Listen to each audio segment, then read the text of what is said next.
Good evening, Brazos Valley. Thanks for joining us for KAGS News at 10 o'clock with Mike Lucas. As always, I'm Justin Woodard. I'm sure you're thinking at home, what the heck is happening?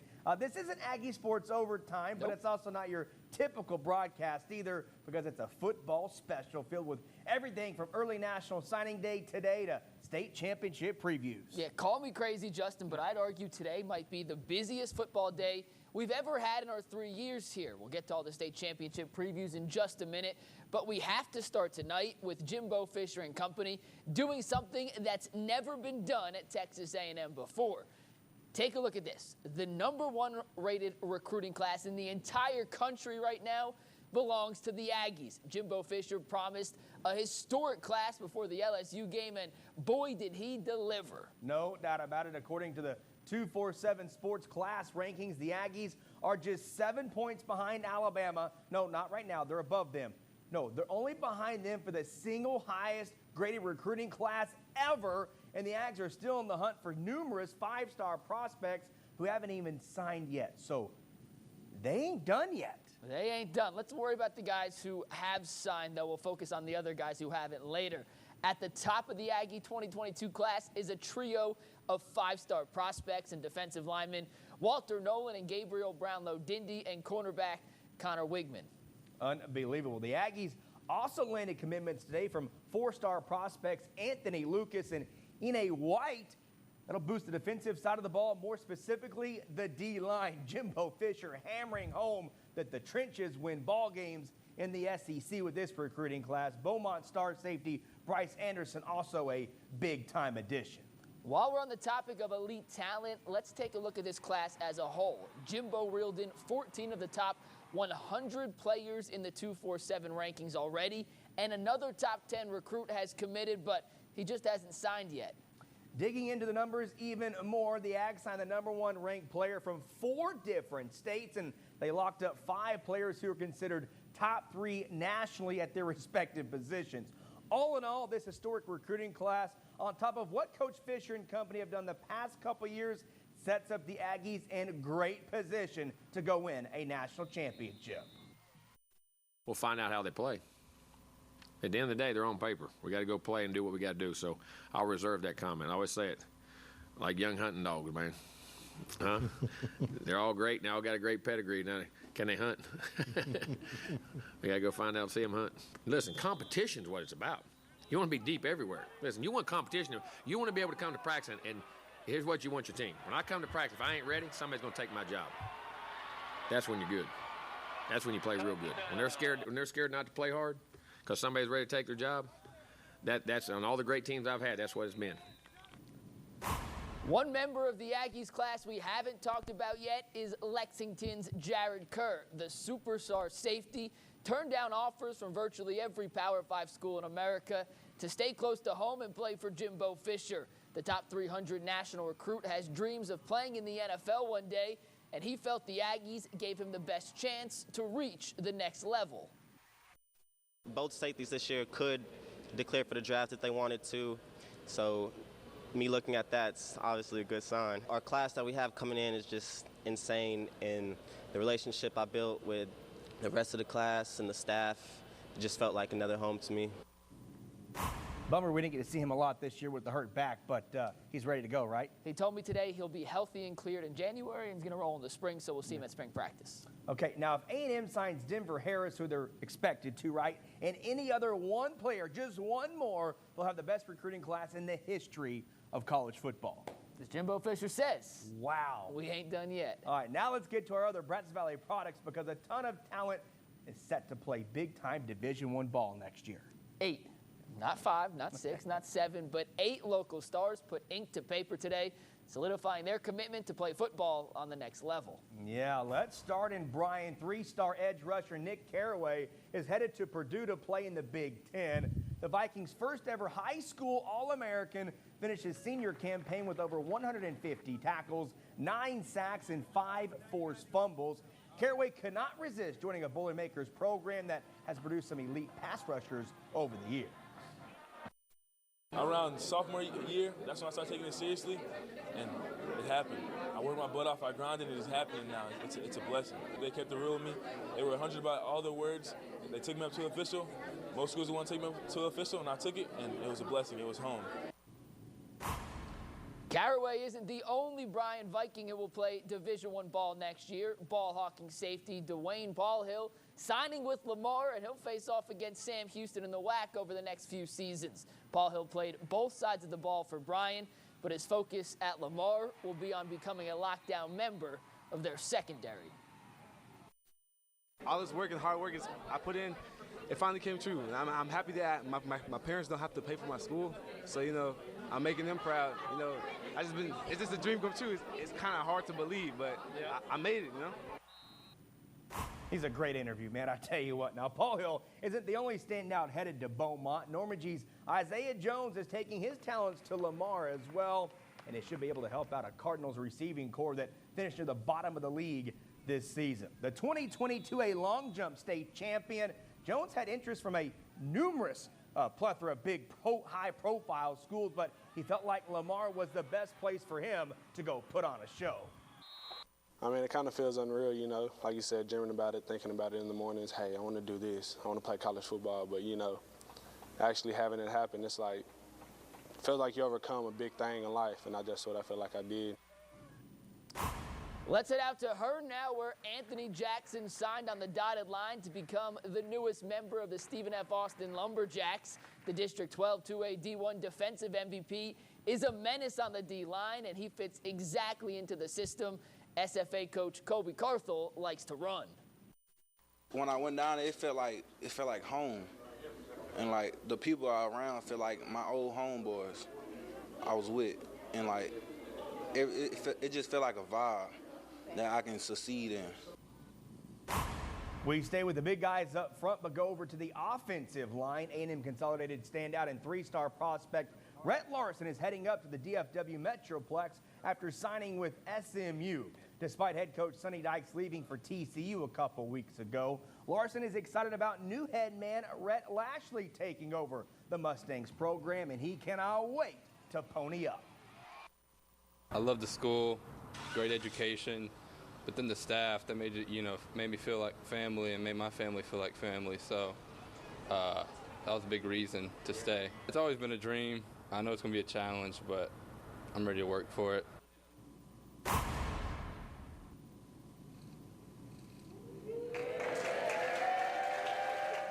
College Station's Houston Thomas will play for a state championship on Friday, but today the three-star tight end signed on the dotted line with UTSA. Thomas picked the Roadrunners over other Group of 5 schools like Fresno State and Memphis. It was a pretty hard decision. At the end of the day, I just knew that UTSA would be best for my family, and it was closest. They offered they had the most going in their football program, so that's just where I picked at the end of the day.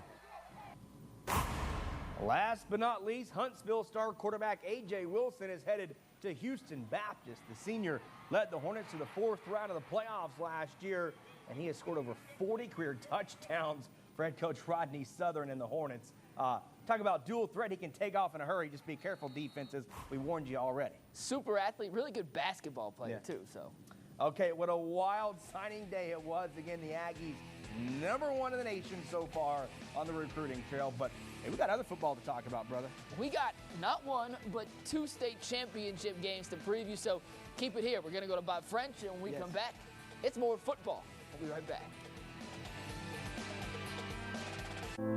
Hey, Brazos.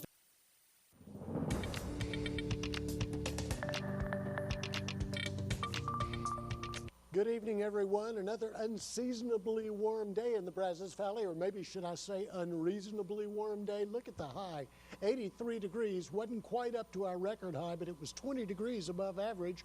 Our morning low 71, not only 25 or so degrees above average, but it was above what our average high temperature is usually this time of year. No measurable rain today, but we have a slight chance of showers tomorrow.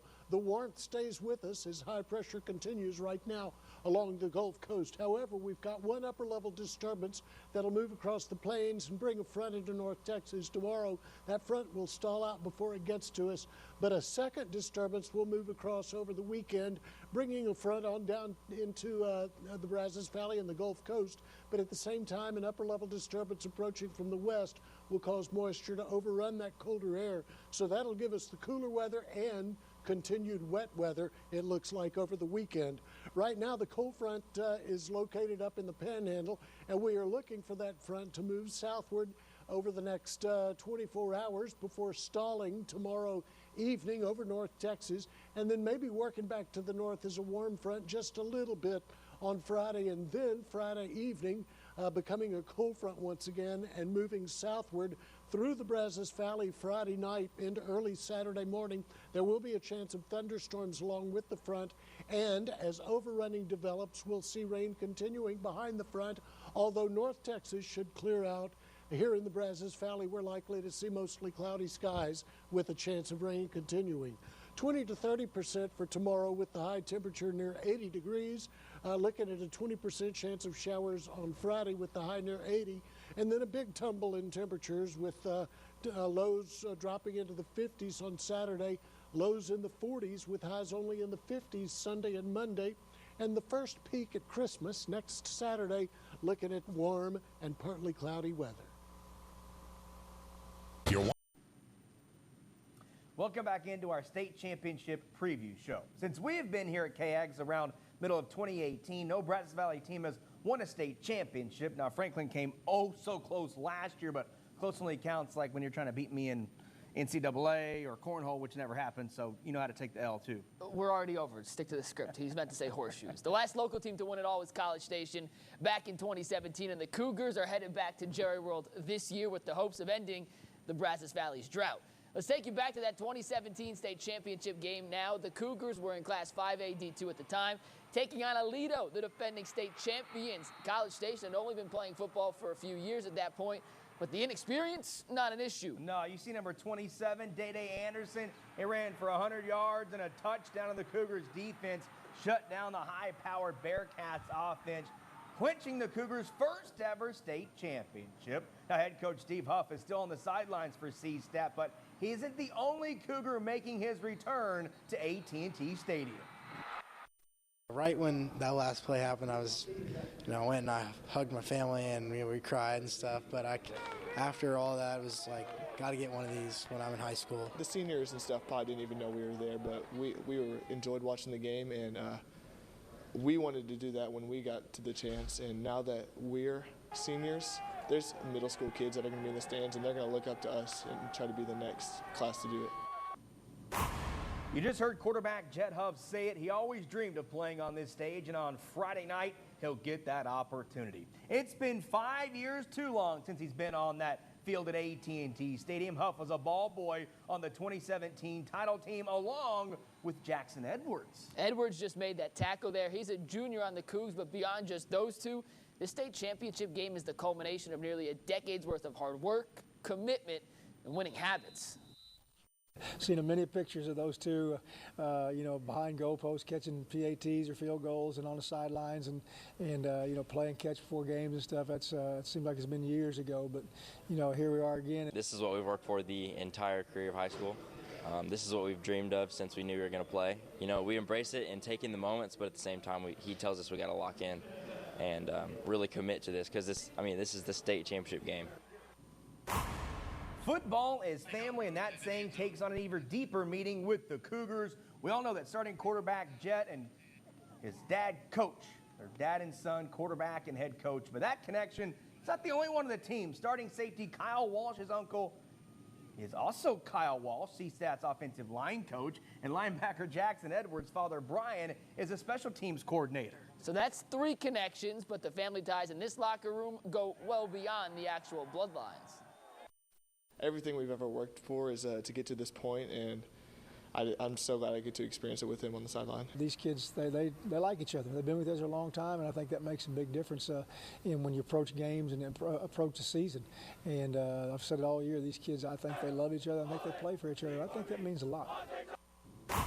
Now let's focus in on the X's and O's of this ball game. The Cougars are set to take on a Katy Paytown team that's only allowed one opponent all season to score more than 22 points. But the way that guy, running back Marquise Collins, is playing, heck, he might put up 22 by himself. The superstar junior has been unstoppable in the playoffs so far, rushing for 1,136 yards in 5 postseason games already. On the whole year, he's up to 2,600 yards and 37 touchdowns, the top marks in all of Class 5A. Collins, though, says he's been saving his best for last, and if that's true, College Station could be in a prime spot to hoist a trophy Friday night. I just think of my brothers when I go out there and play. I play for my team, so I think that's what motivates me most. I feel great that I've had these accomplishments, and it's not over. It's not over. We still got a game to play. I don't know how you argue there's a better running back in the state. You could put up an argument, but it's probably wrong. Guys, I mean, he's doing things that nobody else in the state is doing, or country. So it's been super special just to see him explode in the playoffs. On the other side of the ball, the Cougars defense will face its toughest test yet in the championship because Paytown is averaging 54 points per game. The Panthers are a run-first team, but don't sleep on their passing game because quarterback C.J. Dumas has thrown for 28 TDs as well. College Station's defense has been its calling card in the postseason, holding every team it's faced so far below their scoring average. The state championship should be no different, with a matchup of two teams that take pride in their ability to win the line of scrimmage. Big up front, real athletic. They like to be more physical than you, so it's going to be a good matchup to two physical teams going against each other. They're a high-octane offense, and we've been watching a lot of film, and they're big up front, and they like to play physical, but so do we, and they have some speed on receivers, and we respect that, so we just got to do our game plan that the coaches give us and execute like we have been doing. Creating turnovers can be big as well. Okay, we've got to take another break here on our special championship show, but the 164 Redemption Tour is going to roll right here through the studio coming up next. Yeah, we have all your Franklin Lions coverage coming up after the break. Only Allen Honda. Welcome back. Let's keep this train rolling. College Station is not the only Brazos Valley team playing for a state title this week. Franklin kicks off all the fun tomorrow night when the top-ranked Lions take on Gunter. The Lions and Tigers are the top 2 ranked teams in Class 3A D2, which isn't something you always get in a state championship game. But it's exactly the kind of test Franklin needs to officially put last year behind them. 1, 6, For Franklin, it's simple. A 164-mile business trip to Jerry's World to finish what the Lions started last season. It's just another game to us. We can't get too hyped for this game. I've talked to them many times about, it's just another football game that we got to go take care of business. Except Thursday's state championship game against Gunter won't just be another game. Franklin goes down 35-34, but what a ball game. It's a chance for redemption after losing in last year's title game by just a single point. It's in the back of our head every time we come out here to practice. It's in our locker room, 35-34. It's an everyday thing. With that loss looming over the Lions' head, Franklin's focus all season is righting last year's wrongs. And the only way to do that is leaving Arlington with a ring. Like my mama said, you start something, you got to finish. So everybody came out here, we started, now we're going to finish what we started. If Murphy is right, the Lions will bring home Franklin's first ever football state championship, something the town has been waiting on for nearly a century. Most of our names going to go down in history. We bring the state championship back.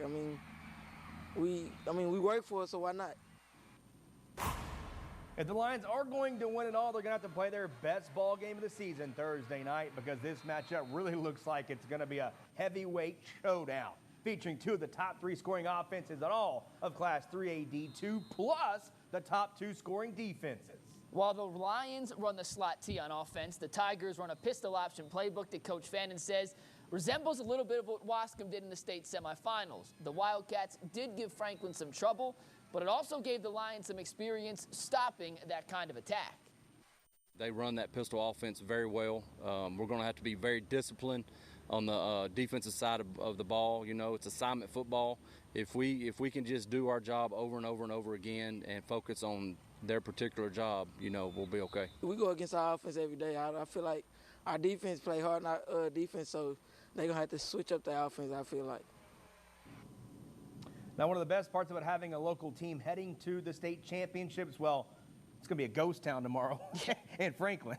Yeah, College Station's hoping to send 5 fan buses to Arlington on Friday. Tonight, the entire town of Franklin came out to support the Lions at a pep rally. Very few fan bases in all of Texas travel as well as Franklin, and the Lions are expecting a packed house at AT&T Stadium for the game tomorrow night. Yeah, it may sound like a cliche, but having home field advantage at a neutral site ball game makes a big-time difference, and the Lions are ready to feed off their fans' energy.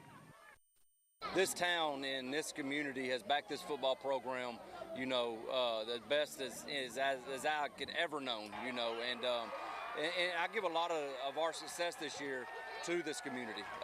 You know, they come out and support every Friday night. They travel well. The town's just electric. What you saw tonight is what you got all year long. They've been behind us 100% all year long. It's nothing new to us. It's good to come out here one last time with our fans, family, and friends to be here together. It just means so much to us. The town loves them some football, that's They've for sure. got to finish the deal. Okay, we've gone over all the matchups. We've talked about the storylines. What else we got to do? Predictions, and that's all that's left, and it's coming up after the break. It's prediction time on the championship preview show. We're going to start with Franklin because they play tomorrow night, taking on Gunter. What do you got, Luke? I refuse to believe the Lions will go to AT&T Stadium in back-to-back years and not come away with a championship. Give me the Lions in a close one over Gunter. Yeah, me too. Limited possessions again, I think, right? 28-14 was the Wascom score, something like that. Yeah, College Station, what do you got? Higher. I think maybe 35-28, somewhere in that ball range. Cougs, though, taking it home. What do you think? Give me the Cougs over Paytown. Not close. They win by 21. Wow, that would be something special. We'll be live at AT&T Stadium tomorrow night. We'll see you then.